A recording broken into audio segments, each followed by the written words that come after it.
Hi, I'm Sam. And I'm Andrew. And we're Envy Board Gaming, and we are continuing our top 100 games of all time. So today we are going to be talking about 30 through 21. So I will go ahead and get us started. So my number 30 is a game that we've had actually for a while. We haven't played it in a while, but Andrew likes to make crazy maps. That could be any game. Yeah.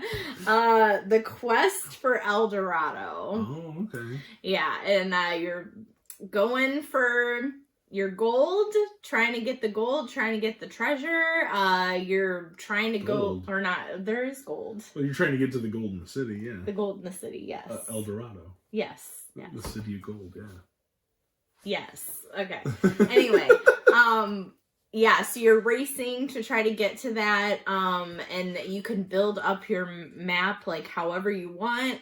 If you're Andrew, you like to make it super difficult and long and mix the gold temples in. Yeah. So anyway, yeah, I mean, you're playing cards to you gotta have the right cards to go through, like the water, you gotta have the paddles, you gotta have machetes to get through the grass jungle. Just the grass.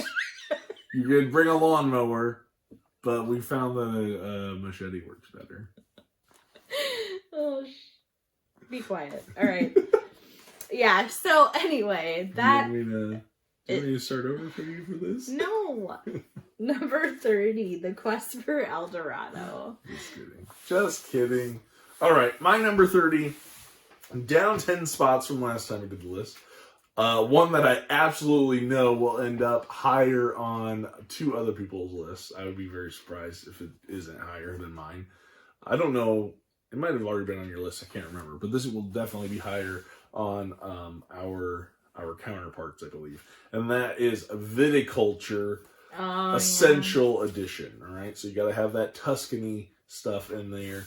So this is coming in at number 30. I love Viticulture. This was actually, I've had this game for years and years and years. Mm-hmm. Really, really like it. It did drop 10 spots, but I will say when we played the cooperative expansion that makes it cooperative and everything, I really liked it. I wasn't really sure how that was all going to work out. And it was a really fun play that ended up with us actually winning, which came down to like the wire kind of thing. Mm. But I really like this filling the orders. There is that luck, obviously, of what cards you're going to get, the different orders you're going to fill, but deciding, do I want to hold back and save these workers for a future season? When do I want to use my grande worker kind of stuff? And that importance of turn order is really great. And then you start adding in the little modules that you have. You always have to play with like the mom and pop module. You always have to play with the Four Seasons kind of thing. So really, really great game. My number 30, Viticulture from Stonemaier. Okay. 29 is Planet.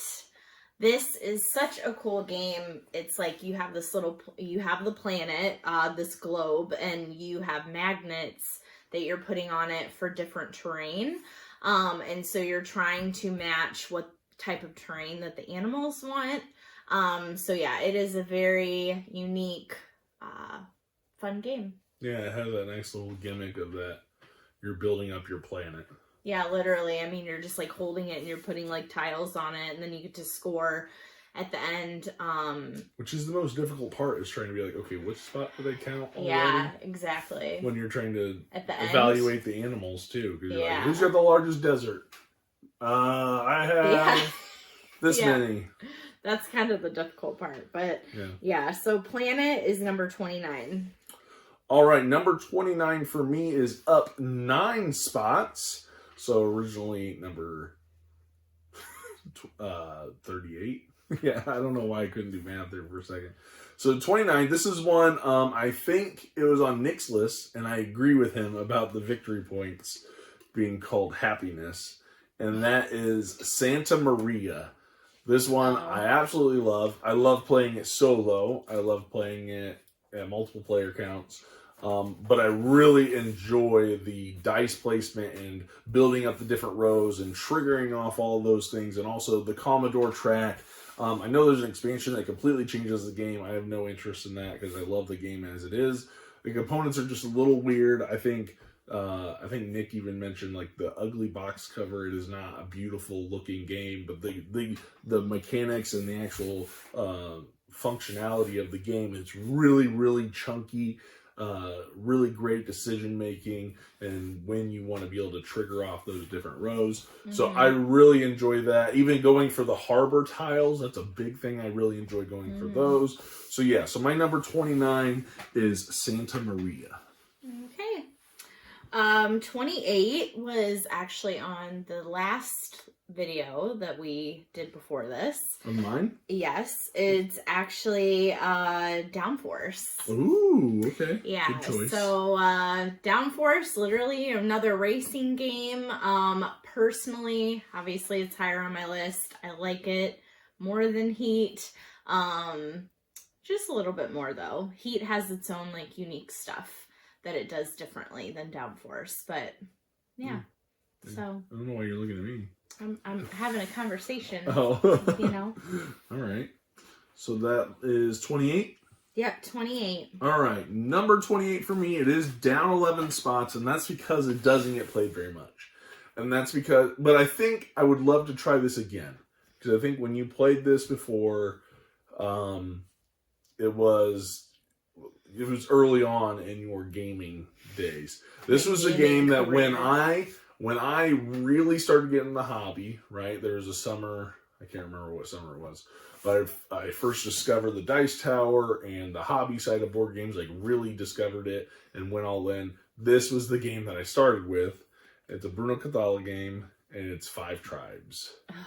And when I went all in, I got all the expansions. And like right before the last one, I can't remember what it was called, but yeah, I really enjoy. It's a lot because you're looking at this big board with all these different colors, and you're trying to decide which of the 1,000 possible turns that I could take are the best for me, right? And then what tile do I want to land on, and trying to control the different tiles because you want to, take the last one off and get to place your camel on it, and you get the palm trees and the palaces, and you have the different expansions that had like the mountains and whatnot. And I love the little market of trying to collect those different goods. And so such a great game, the different colored meeples with all the different actions. I really, really, really like this game. This is one that I've decided that I'll probably always keep just because it was like something that, one, I feel a little bit like sentimental towards because it was the first. That's why I got exposed to Bruno Cathala. That's how I found out about Days of Wonder. That's when I found out about the Dice Tower, and Z Garcia did his review and everything. So I really like this game, and it's and I'm glad that I've had it for so long and it's still really high. So number 28, 5 Tribes. Yeah. I don't know. It might be different now, like years later, if I played it. I feel like it's just a lot of like overload because of all the like tons of different colored meeples. I think it's like that for me, I think kind of overloads me, but yeah, I'd be willing to try it at some point. All right, number 27 is Trekking Through History. Oh, yeah. This one is, I believe we did a review on this one. Yeah, it's like, you're traveling through history and you're building your own like timeline of different events that had happened, and everybody's is different. And yeah, it's you're going around like the clock. Yeah. Too. Spending your time. Yeah, overall, it's just, I would say, yeah, this is like one of those games. Let's see, did I get it for you last? Maybe it was last Valentine's Day. Or Christmas or something. Something. But yeah, I mean, definitely this is one of the games that has stuck out like within the last year. That I've really enjoyed playing. So, Trekking Through History is number 27. Yeah, I really like that game. It's a great game. Number 27 for me is a big game. It is new to the list. I love it because I love pirates and I love the legacy. I don't know if I want to call it legacy campaign stuff and different things you get to go explore and discover. And we have the new stuff that came out, but I haven't been able to play through it yet. And that is Dead Reckoning by John D. Clare and AEG. Super awesome. Really love the discovery and going and finding these new islands and interacting with the cards there. And I love the story that you might stumble across, whether it be, and this is a little spoilery, but the game's been out for a little while, right? You might stumble across a special item or letters that then might come up later in the game, or you might come across these ghost pirates or the Kraken or whatever, you know, all this kind of stuff, these ships and whatnot. And meanwhile, you know, the Navy is out and about and you might end up finding them and you're getting this cargo, and it doesn't hurt that I have like a really nice with upgraded pieces and whatnot. But it's such a beautiful game. It is a bear to get to the table, and so once I get it there, I kind of want to leave it up and play it, you know, several times. And so I know we had played through a campaign before when we did the review a while ago, but I really like this game. I love the theme just kind of oozes. And I mean, yes, it's a little bit lucky, especially when it comes down to like the actual fighting, when you're dropping the cubes in the little cube tower and it looks like cannonballs launching out of the different ships. I really like it. It's such a great game. It's really, really good. And that's my number 27, Dead Reckoning. And fun card crafting with your crew. Oh, it's so good. I know you love it. I do. I know you want to play it again soon. I want to play it all the time. All right. Number 26 is another racing game, but in a different way. It's Camel Up, second edition. Yeah, you have your racetrack, you're racing camels. Well, you're betting on racing well, you're actually moving the camels. Yeah. But it's cute because you like can stack them. Well, you have it's the second edition, ones. you get the crazy camels, which are black and white ones that go the opposite way. Yeah, so you can stack those on top and they take you like the opposite direction, like you said. Yeah. But yeah, that adds to the game. I think it makes it more fun. But yeah, this is one that I love. It's 3 and up, so we, you know, don't get to play it that often, but I feel like when we have get-togethers with friends and we play games, like it's always one that I want to recommend because I just feel like it's just like fun. Yeah. I want to get that one played the next time we have one of those bigger game nights like we did recently. Yeah. I think that'd be a good one just to expose some people to it. Oh yeah, definitely. Yeah, so 26, Camel Up. All right, my number 26 is down 18 spots. So this was in my top 10 and it's dropped just because I don't really know why actually. It's dropped, but it is it's not going anywhere because I feel like I've invested a lot into this game. And that is Quacks of Quedlinburg. Oh, yeah. So maybe it's just kind of finally settling into that spot. I'm not sure of where it's going to be because we've had it for quite some time. But I really like this bag building where you're buying the different tokens. We have the upgraded tokens now. Putting in the bags. I have the upgraded bags, which is nice so they don't get stuck in the little corners. But, you know, kind of mixing the different abilities that go with each of the ingredients as you're pulling them out. And so you can really have a lot of replayability there and being able to see what kind of combos you could do with the different recipes and being able to, you know, try not to bust and all while, you know, moving up your water droplet and all that kind of stuff. So I really like Quacks of Quedlinburg. It's a bit of a table hog, I think, for sure. But it is such an amazing game. So yeah, it did drop a little bit, but it's still really good. My number 26. Okay. Number 25 is another one that we played at the Dice Tower Cruise. I know, there's a lot on here. Foundations of Rome. Oh, we own it too. Yeah, I mean, we own it, but we played it on the cruise before we had it. Yeah, it hadn't delivered yet. Yeah. From the Kickstarter, they had a copy. Yeah, so I just was Foundations of Rome on your list already? I believe it was. Yes. Okay, I'm pretty sure it was. I think guarantee it was. Yeah. Yeah. But yeah, I mean, you're like building up these like, you know, these different buildings, and it's like you've got this massive board of just like, it just looks so epic, but it's very easy to learn. Like, I feel like it's straightforward. you're like, you know, like A5, this is where I'm going, and I'm placing it out and like making your little territory. And yeah, I think it's just, and they add the different monuments, that's what I was trying to think of, monuments to the game that scores you different points and stuff, or it has like different abilities. So yeah, this was one, like, I really like ancient history, and I feel like just the whole like Rome civilization type of game, like, it was really cool. So yep, Foundations of Rome, number 25. Super overproduced game, but super. A lot of people that I've played this with, I've introduced it, say they compare it a lot to Monopoly. I don't know. I mean, maybe I could kind of sort of see it because you're building up stuff, but I don't know. So a lot of people, maybe if they like Monopoly, this might be a game that they enjoy, but it's a really great game. Way better than Monopoly. Way better than Monopoly, in my opinion. So. Yeah. All right, number 25. This one is down 7 spots from last time we did the list.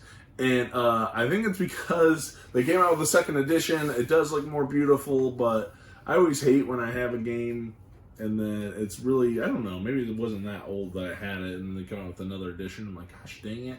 And that is Great Western Trail. So I really like Great Western Trail. With the expansion, I like it even more, the Northern Rails, but I really like the deck building and getting the different cows. I like the strategic placement of my buildings out on the board.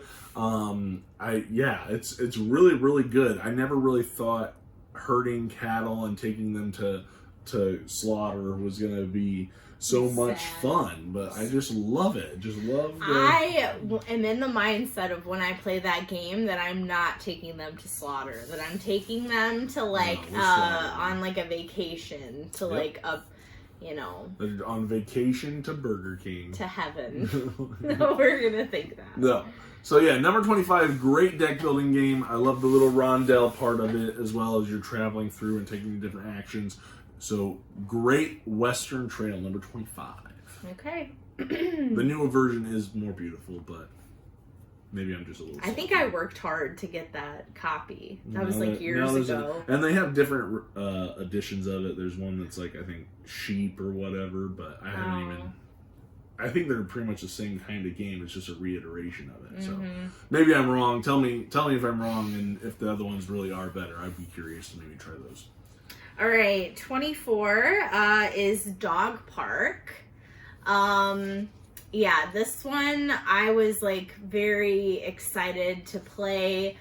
I will agree that it is not the best dog game that I have played thus far, but yeah, it's I think a very like cute, fun game.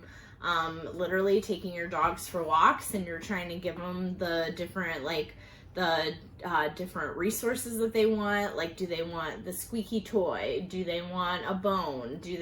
I love the components. I feel like the components in the game are super nice. The artwork is nice. I like that they have a variety of dogs. It's not just like the same dog pasted on.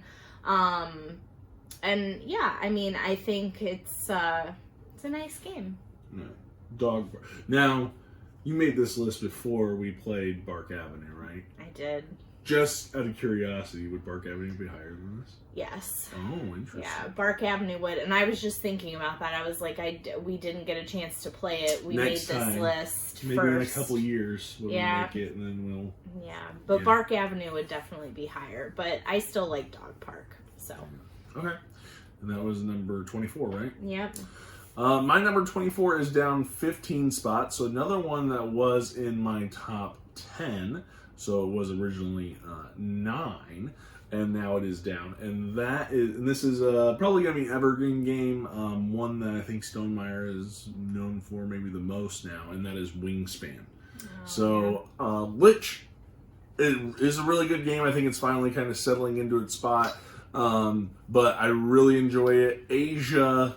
If you are like, whoa, there's so much Wingspan stuff, where do I start? Just start with Asia. I think as a 2-player version, it's better than the normal game because of the map that you're kind of putting your little tokens out. It's really nice. So if you're like, okay, you don't need the giant nesting box stuff. Right. You're just kind of wanting to jump in. I think you start with Asia. It gives you the best 2-player experience, and then you can kind of go from there if you want to branch off to the base game and add the different expansions, and they all can kind of be thrown together a little bit. I don't think I have any interest in ever playing at 7 players with that game, but I really do enjoy it. It's one, again, that I don't think I'm ever going to want to get rid of, just because I know how great it is, and you know, I feel like it brings a lot of people, like a lot of people love that game, and I know if I teach it to somebody, they're going to enjoy it. So yeah, Wingspan, my number 24. Yeah, great game. Number 23 is Century. It's a New World. Century New World, okay. Yeah, so this one out of all the Century games, like, is, I would say, my favorite. I like that it's a worker placement type of game. It adds in, it's like a cool theme of, I don't know, like Native Americans, like kind of, yeah. That time period, like, I don't know, what, 1800s, something like that. But anyway, I don't know. They've got, like, the fur skins and different things like that. Not that it, like, really feels thematic for me, but I just thought it was, like, a cool, I don't know, just, like, art thing that they put on it. But yeah, I do love the worker placement part of it. And I like the Century games anyway. Not so much the second one, but this one's my favorite. So Century New World, number 23. All right, my number 23 is up 5 spots from last time, and this one that I'm highly anticipating, the expansions and the new box and the replaced minis, and it's honestly, in my opinion, the most beautiful game when you're playing it. I think it is the most beautiful game ever. Ever. Yes, and that's Tang Garden. Oh, yeah. So just the way, the table presence, I think it's the most beautiful. I think it's going to get to the table a lot more. It doesn't get to the table as much because there's a lot of setup that goes into it. But I think with the new collector's box that's coming out, it's going to have the new inserts to be able to fit everything in. And it's going to be able to be, I'm hoping it'll be quicker to the table. But I'm really excited about the new stuff with the new seasons that they're going to be introducing. But I just love watching this garden build up with the different, I think this was already on your list too, but the bridges and the trees and the different decorations, and you're putting up the panoramas, and you're putting up the different pavilions, and now we're going to have like these Chinese lanterns, I think that's what they're called, but they have all this extra goodness that's coming in, and so I really like this game. I'm excited that they're going to make the minis a little bit bigger and easier to be able to distinguish the colors of, and so yeah, Tang Garden, gorgeous, gorgeous game. Love this one. Up 5 spots, my number 23. Okay. All right, 22 is a game that was introduced to us by Nick and Vic.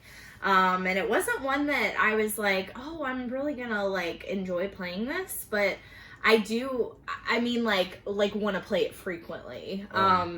Is Carpe Diem. Oh, this one really shot up there. Yeah, it really grew on me, and like I know this is one that Vic really enjoys, and she likes to play it a lot, and this is one that like I will ask you to play. Yeah. Like I think you it's just played it recently too. Yeah, it's one of those I don't know, it's just one of those like favorite type of games to be able to just get out. Some might say it's like your number 22 of favorite game. Yeah.